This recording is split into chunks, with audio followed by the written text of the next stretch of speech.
Hi, and welcome to another episode of Daily English Dose Podcast. I'm Noor, and today I want to take you with me on a very real, very vivid experience, something almost all of us go through regularly, eating at a restaurant. But this isn't just any visit. Today, I'll be walking you through every detail: the sound of the door opening, the voice of the host, the flickering light of the candles, the little moments when we glance at the menu and wonder what to order, and the conversations, of course, all in English, all through my eyes and voice. So get comfortable, close your eyes if you can, and let's begin. It was just past 6:45 in the evening when I stepped out of the cab. The air was cool, and there was that soft city buzz all around. Distant cars, faint chatter, and the occasional breeze playing with the ends of my scarf. I stood in front of the restaurant. The sign above was warm and golden, glowing faintly in the dim light. The Olive Garden, it read, a modern Italian bistro tucked into a quiet corner of the city. As I opened the glass door, a small bell above chimed softly. The moment I walked in, I was welcomed by the scent of rosemary, garlic, and something sweet, maybe caramelized onions. Soft instrumental jazz played in the background, just loud enough to fill the silence without overwhelming it. "Good evening," a young man at the host stand greeted me with a polite smile. "Good evening. I have a reservation, under Noor," I said, returning the smile. He checked his tablet quickly. "Yes, of course. A table for one?" "That's right," I nodded. "Perfect. Please follow me." As we walked, I passed by several occupied tables.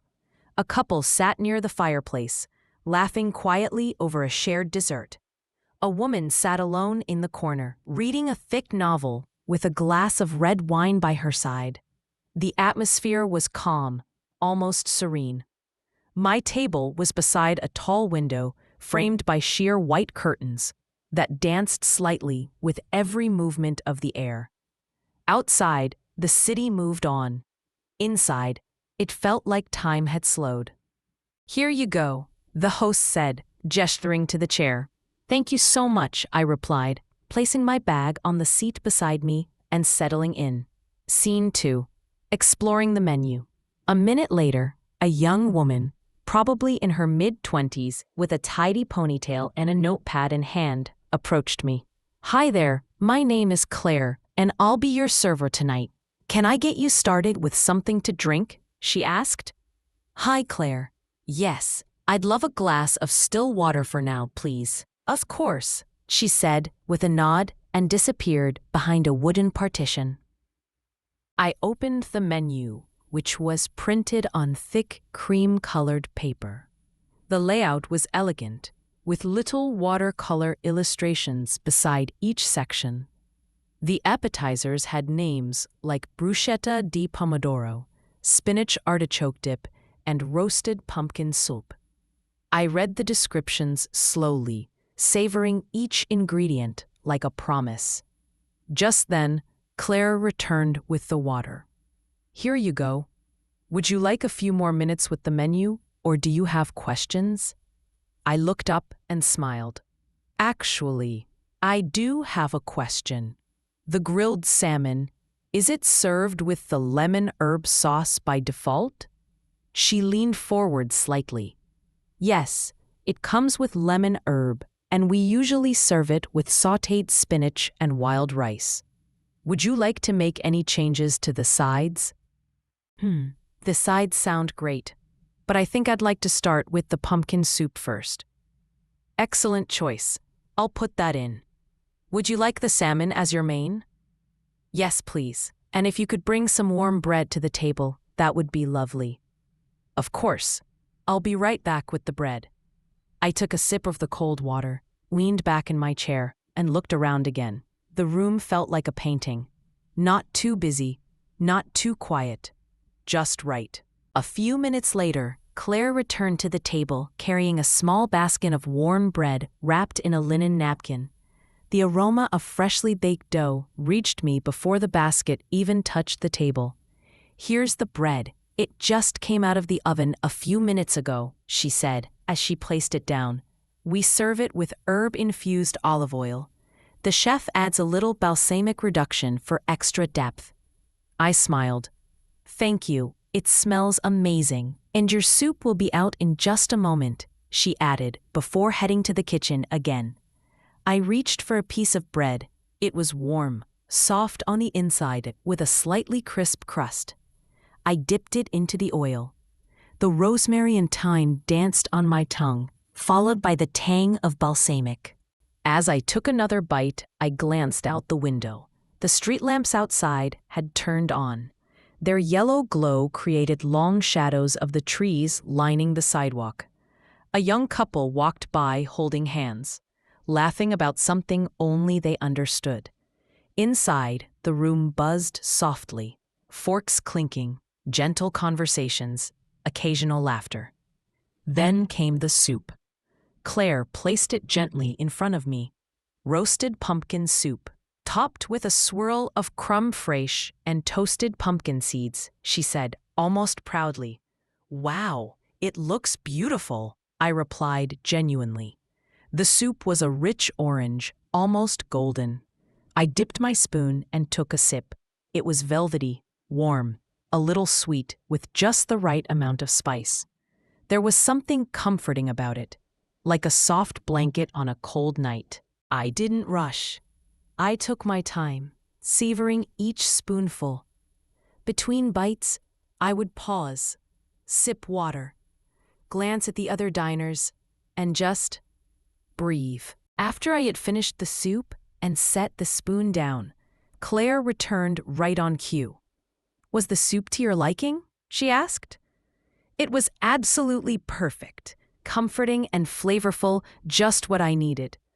"I'm so glad to hear that," she said. "Your salmon will be right out." And just a few minutes later, she came back, this time with a larger plate, carefully arranged. Grilled salmon with lemon herb sauce, sautéed spinach, and wild rice. The salmon sat perfectly in the center of the plate, slightly golden with a crisp edge. The sauce glistened on top, with fresh herbs and thin slices of lemon peeking out. The rice was fluffy, and the spinach had a bright green hue, glistening with olive oil. I picked up my fork and knife and took a bite of the salmon. It was juicy, not dry at all, and had this wonderful smoky edge from the grill. The lemon herb sauce added brightness. Every bite felt fresh and full of layers. As I ate, I thought about how rarely we allow ourselves to slow down, to actually taste what we eat, to notice the textures, the smells, the way something sounds when we slice through it. I paused for a moment, set my fork down, and just smiled to myself. Claire returned once I'd cleared my plate. "I hope you saved a little room for dessert?" she asked playfully. "I did," I laughed. "What do you recommend?" She didn't hesitate. "If you want something warm and indulgent, our chocolate lava cake is our bestseller. It comes with vanilla bean ice cream. But we also have a light lemon tart if you're in the mood for something more refreshing." I tilted my head thinking, honestly, the lava cake sounds perfect. Let's do it. Excellent choice. While I waited, I watched the flicker of candlelight on my table. I noticed the tiny bubbles in my water glass. A waiter passed by with a tray of wine glasses. A little girl at a nearby table giggled as her dad tried to cut her pizza into heart shapes. Then came the dessert. The cake was small but rich, a perfect dome with powdered sugar dusted on top. The ice cream sat next to it like a small cloud, already starting to melt. As soon as I touched the spoon to the cake, warm, molten chocolate spilled out from the center. I took a bite, and it was everything. Rich, sweet, soft, with that deep cocoa flavor that lingers. I finished the dessert slowly. No rush. Then I waved gently for Claire. "Would it be okay to order some mint tea?" I asked. Absolutely. Would you like it strong or mild? Somewhere in the middle. I just want to wind down before heading out. She smiled, coming right up. When the tea arrived, it was in a white porcelain teapot with real mint leaves floating inside. The scent hit me first. Clean, fresh, calming. I poured a cup and held it between my hands. It was one of those quiet moments where everything around you slows down. Not because the world got quieter, but because you did. I sat there, sipping, watching the restaurant slowly empty as the night progressed. Claire returned with a small black folder. "Take your time. There's no rush," she said kindly. I opened it, glanced at the total, and smiled. "Could you add a 15% tip, please?" "Of course. Thank you so much for dining with us tonight. You were wonderful. Thank you." She brought the receipt, and I signed it. Then I stood, slowly, feeling full, not just with food, but with calm, with peace. Outside, the night had grown colder, but it was a kind of cold, one that wakes you up gently. The city lights blinked in the distance. Cars passed, some fast, some slow. And as I walked down the sidewalk, I realized something simple yet powerful. Sometimes what we need most is not just food, but a table, a quiet corner, and the permission to just be. Thank you for joining me on this full, flavorful, and peaceful evening. I hope it felt real to you, like you were sitting there beside me, listening, tasting, observing. Language comes alive when you live it, not just learn it. This was Daily English Dose Podcast, and I'm Noor. Until next time, take care of yourself, and don't forget to pause, taste, and enjoy the little things. Good night.